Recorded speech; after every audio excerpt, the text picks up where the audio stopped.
La Gran Aventura, capítulo 1 de Bárbara Cartland, 1885. El tren se acercaba a Londres. Zenobia se sentía cada vez más perturbada a medida que pasaba el tiempo. Se dijo que eso era absurdo. No se había sentido así cuando, en compañía de su padre, escaló altas montañas y navegó por un río infestado de cocodrilos. Ni tampoco cuando se perdieron en el desierto, bajo un sol candente. Sin embargo, tenía miedo del encuentro con su madrastra. Sería muy desagradable, en el mejor de los casos. Lord Chadwell descubrió que su segunda esposa, después de 3 años de matrimonio, le era infiel. No le había hecho reproches, ni provocado escenas. En cambio, abandonó la casa conyugal, llevándose consigo a su hija Zenobia, quien se parecía muchísimo a su primera esposa. Se dedicó entonces a hacer algo que había deseado hacer siempre: explorar el mundo. Le impuso el nombre de Zenobia a su hija, porque siempre había deseado visitar Palmira. Juntos leyeron todo lo que pudieron encontrar sobre la famosa reina Zenobia de Palmira. Los autores de La Historia Augusta la describían como una segunda Cleopatra. Cuando dejaron Londres, Zenobia tenía solo 9 años, mas no tardó mucho en aprender a ser la compañera ideal de su padre, porque compartía con él su sed de conocimientos. Esto no solo representaba observar todo cuanto había en el país al cual visitaban, sino conocer realmente a su gente. India fue el primer país al que llegaron. Vivieron en él 3 años. Zenobia se encontró departiendo lo mismo con príncipes y maharajas que con faquires y tenderos. Ella disfrutaba de la compañía de los hombres de todas las castas. Se fueron después a Ceilán. Vivieron un tiempo en Siam y después visitaron Camboya y Bali. Poco después, sintiéndose muy incómodos en Birmania, regresaron a la India. No solo Lord Chadwell, sino también Zenobia apreciaban intensamente su irresistible encanto y la simpatía de su gente. No volvieron a Inglaterra hasta que Lord Chadwell decidió que debía volcar sus experiencias en el papel. Esperaba que ayudarían e inspirarían a otras personas, como los diferentes países en los cuales viviera lo habían ayudado e inspirado a él. Pero no hizo el menor intento de ponerse en contacto con su esposa.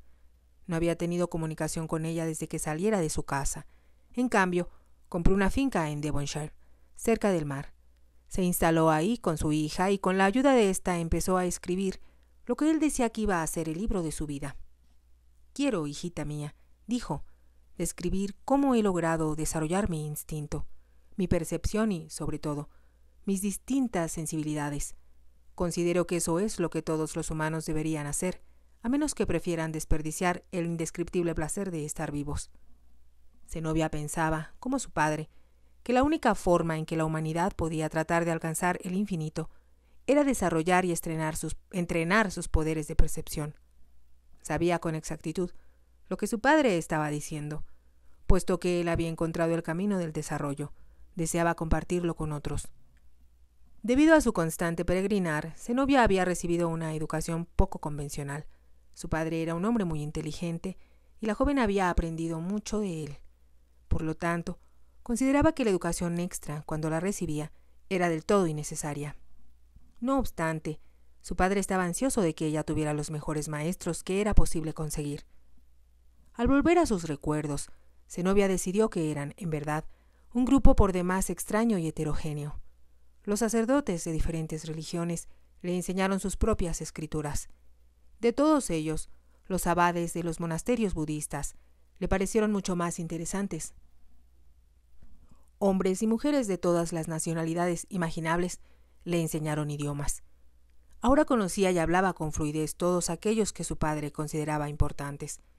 Zenobia aprendió espontáneamente el urdú al hablar con sus sirvientes indios. Aprendió, asimismo, aritmética, por la simple razón de que su padre le dejaba a ella la tarea de administrar las cuentas. Zenobia, además, tenía que asegurarse de que tuvieran suficiente dinero para sus viajes. Era su responsabilidad el que no se encontraran varados y sin un penique en algún lugar solitario y remoto. Todo fue maravilloso para su juventud plena de versátiles emociones. Ahora, ya en la orfandad, sentía el imperativo de terminar el libro que su padre había dejado inconcluso, agregando sus propias reminiscencias. Cuando él murió de forma inesperada, 3 semanas antes, Sin haber contraído, en apariencia, ninguna enfermedad específica, Zenobia no solo quedó desolada, sino que perdió cuanto de seguro y comprensible había en su vida. Nunca se le ocurrió a su padre que su hija, de 19 años, debía relacionarse con hombres y mujeres de su propia edad. Tenían poco más de un año de estar viviendo en Devonshire. Los pocos amigos que hicieron en el lugar habían visto a Zenobia como si no pudieran dar crédito a lo que veían. Era tan poco consciente de su belleza que se mostró sinceramente asombrada cuando su padre le dijo: «Estás muy hermosa, querida mía, tanto como tu madre. Algunas veces imagino que todos los lugares bellos que hemos visitado desde que dejamos Inglaterra están reflejados en tu rostro». «¿Qué cosas tan hermosas dices, papá?», contestó ella. Esa noche, al subir a su dormitorio, se contempló ante el espejo. Esperaba que su padre tuviera razón. Había vivido demasiado tiempo en la India y en otros países del Oriente. Ahí las mujeres de grandes ojos oscuros y piel color café eran muy bellas en verdad, aunque muy diferentes a ella. Jamás se le había ocurrido que también era hermosa. Tenía ojos color azul oscuro, del color de un mar tormentoso, dominando un rostro en forma de corazón. Su cabello tenía el tono dorado pálido del amanecer. Pensó que tal vez se parecía un poco a su madre. Si no era hermosa, era cuando menos bonita. Bonita implicaba el atractivo rosa y blanco de una típica muchacha inglesa, y ella no podía considerarse así. Sus facciones eran clásicas, desde su pequeña nariz recta hasta la firme línea de su barbilla. Sus labios podían haber sido esculpidos por el propio Miguel Ángel, y su cuerpo correspondía al de una diosa griega. Desde luego, no pensaba en sí misma en esos términos. Solo admitía que sus ojos eran profundos y misteriosos. Eso, estaba cierta, provenía del resultado de involucrarse profundamente en el misticismo que encontrara en la India. En otras tierras habían encontrado dificultades que pusieron en peligro sus vidas. «¿Qué haré sin papá?», se preguntó. Lo había encontrado muerto una mañana, como si estuviera durmiendo plácidamente, con los ojos cerrados y una leve sonrisa en los labios. Zenobia estaba segura de que al dejar esta vida había vuelto a encontrar a su madre.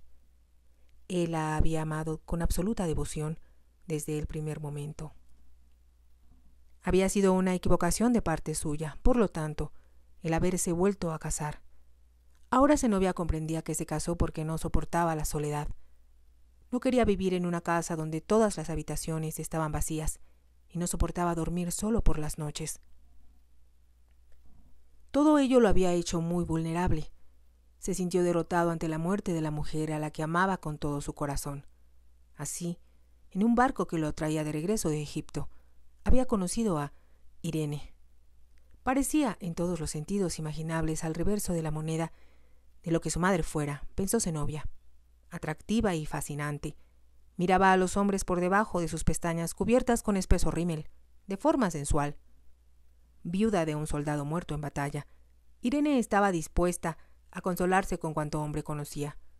Fue por simple casualidad que Lord Chadwell abordó el barco en Alejandría, solo unos cuantos minutos antes que zarpara.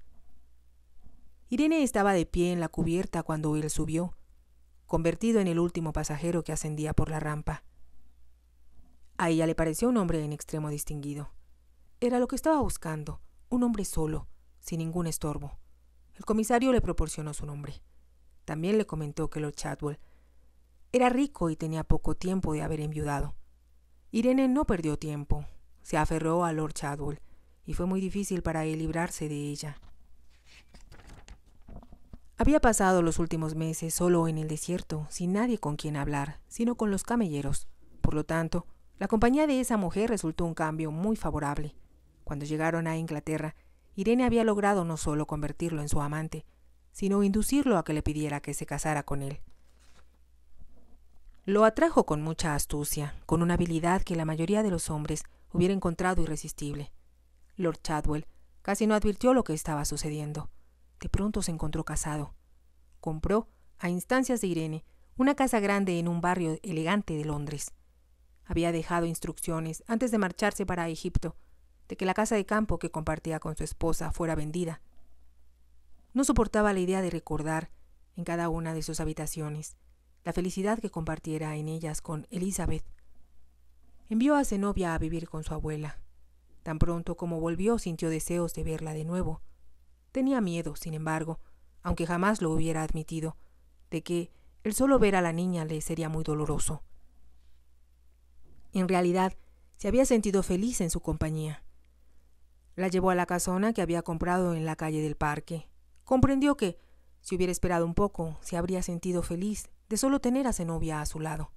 No habría tenido necesidad de casarse con Irene, mas ya era demasiado tarde.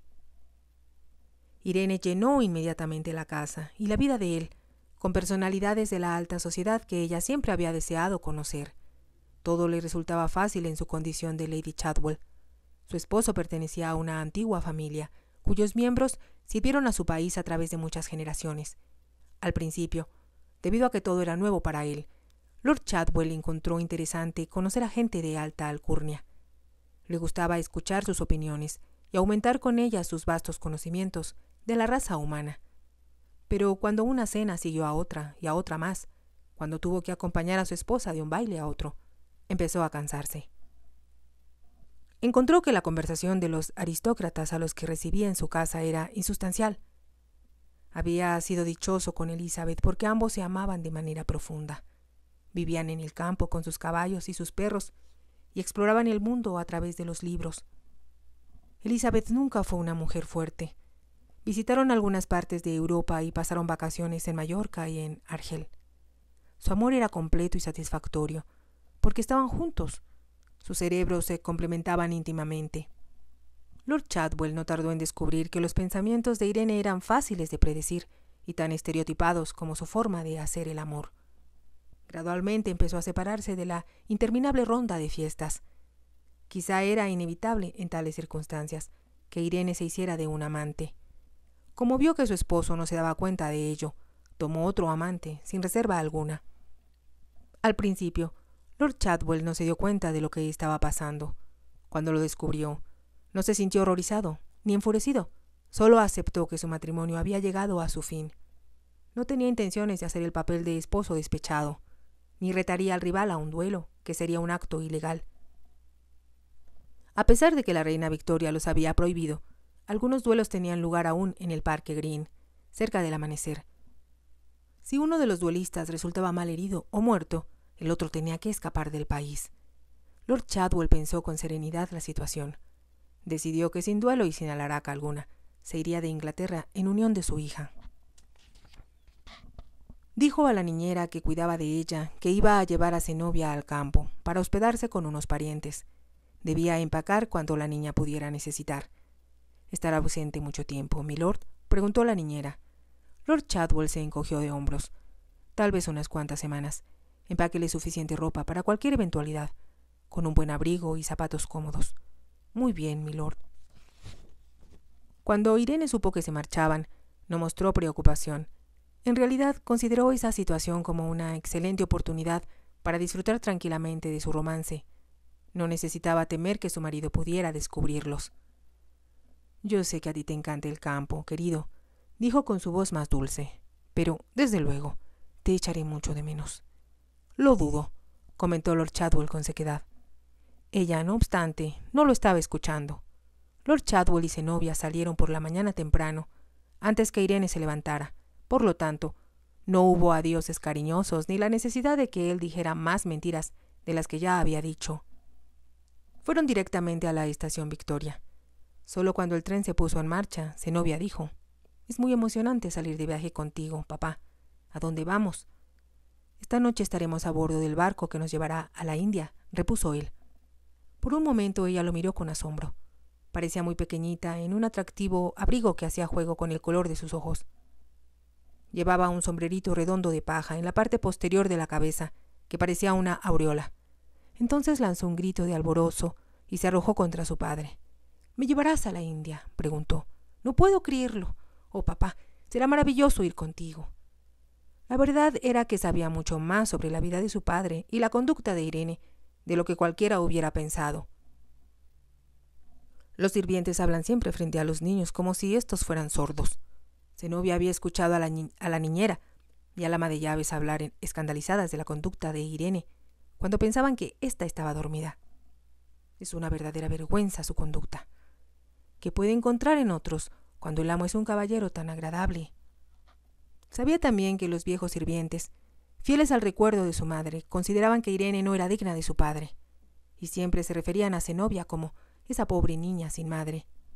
Pensaban, como ella bien sabía, que Irene ocupaba inadecuadamente el lugar de su verdadera madre.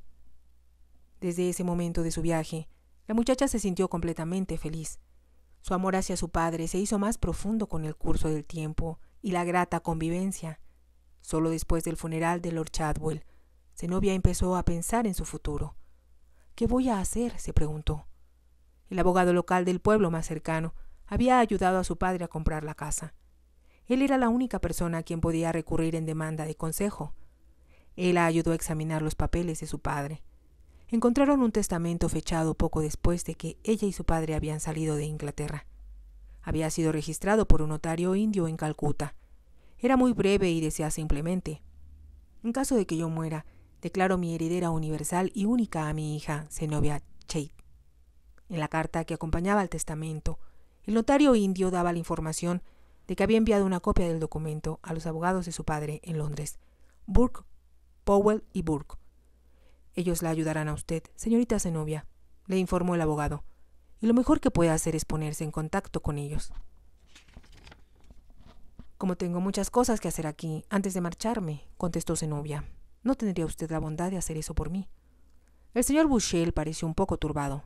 Entonces, como si pensara que era mejor hablar con la verdad, contestó: debe usted comprender, señorita Zenobia, que no puede vivir sola a su edad. Francamente, nunca había pensado en ello, dijo Zenobia. Siempre he vivido con papá y fui tan feliz con él que ahora no tengo idea de a dónde puedo ir, o si tengo algún familiar vivo. Debe usted tenerlo, exclamó el señor Bushell. Sé que mis dos abuelas han muerto ya. Papá no está interesado en ninguno de los otros. No estaba interesado, si es que realmente había algún otro. Lanzó un profundo suspiro. Estuvimos tanto tiempo en el extranjero antes de llegar aquí que estoy segura de que él se había olvidado de ellos, excepto, supongo, del primo suyo que heredará el título y que nunca simpatizó a papá. Pero usted no puede vivir sola, insistió el señor Bushell con firmeza. Si la casa de la calle del Parque es suya, estoy seguro de que lo más conveniente es que se vaya usted a vivir ahí. Zenobia no discutió. Como lo hiciera su padre, consideraba tedioso discutir con la gente, sobre todo cuando trataba de ser bondadosa. Dijo al señor Bushell que pusiera en venta la casa de Devonshire, en la que habían estado viviendo. Sabía que, después de perder a su padre, no podría soportar vivir ahí ahora que él había muerto. De cualquier modo, nunca le pareció un verdadero hogar. Habían planeado irse de nuevo al extranjero en cuanto él terminara su libro. Ni ella ni su padre creían en la muerte. El cuerpo se gastaba como un viejo vestido, pero el espíritu continúa vivo. Zenobia, por lo tanto, no se puso de luto. Tenía poca ropa, toda muy sencilla y fácil de empacar. Tanto ella como su padre gustaban de viajar con poco equipaje. Raras veces tenía más de 2 o 3 vestidos a la vez. Los usaba mucho y los descartaba cuando estaban ya casi inservibles. Lo que tenía que empacar en cuestión de ropa era muy poco. Los libros de su padre eran asunto muy diferente. Había acumulado una gran cantidad de ellos, aún en el año que tenían viviendo en Devonshire. Zenobia, sin embargo, los empacó todos y se los consignó a Londres. Durante todo el trayecto se preguntaba qué debería hacer ahora. ¿Dónde podría ir? Solo parecía estar segura de una cosa: no se quedaría en la casa con su madrastra. Suponía que le llevaría algún tiempo a ésta salirse de la amplia casa en la cual había vivido durante los últimos 13 años. Se preguntó si habría cambiado mucho. Era difícil recordar cómo era cuando la viera por última vez. Asimismo, recordaba también el olor del exótico perfume que usara Irene y las joyas con las que se adornaba. Sus vestidos parecían siempre muy brillantes. Cuando se movía lanzaba destellos, como los quemantes movimientos de una serpiente. Zenobia calculó que Irene debía tener ahora más de 40 años. Quizá ya no estaba tan obsesionada por el mundo social como lo estuviera en el pasado. Cuando la joven llegó a Paddington, un mozo recogió su baúl y la enorme caja de madera que contenía los libros de su padre del vagón de equipaje, y le buscó un carruaje de alquiler que la condujera a la calle del Parque. Zenobia había escrito a Irene anunciándole su próxima llegada a Londres. No había recibido respuesta y en realidad no esperaba ninguna. Únicamente había publicado la muerte de su padre en el Times y en el Morning Post. Suponía que aún antes de recibir la carta, Irene sabía ya que era viuda, una vez más. La casa en la calle del Parque no le pareció muy grande ni muy seductora. Así le había parecido a ella cuando era niña. Había un mayordomo y 2 lacayos con la librea de los Chadwell en el vestíbulo. Cuando dijo quién era, el mayordomo la condujo escaleras arriba hacia el buidor adjunto al dormitorio de Irene. Era como Zenobia esperaba que fuera. Estaba lleno de flores de invernadero, cuyo aroma impregnaba toda la habitación. Además de los muebles ricamente tapizados de brocado y con la madera pintada en tono ocre, había una gran profusión de mesitas. Contenían objetos pequeños, de todo tipo. Un biombo de flores hechas con plumas de pavo real parecían rivalizar con las exóticas flores que lucían en grandes floreros chinos. Como eran las 6 de la tarde, Irene estaba reclinada en una chaiselong. Apoyaba la cabeza sobre un cojín de satén. Era la hora del día en que acostumbraba recibir a algún joven elegante. Si te ha gustado, te invito a que te suscribas, a que me regales un me gusta y actives la campanita para que puedas seguir escuchando esta historia y muchas más. Gracias.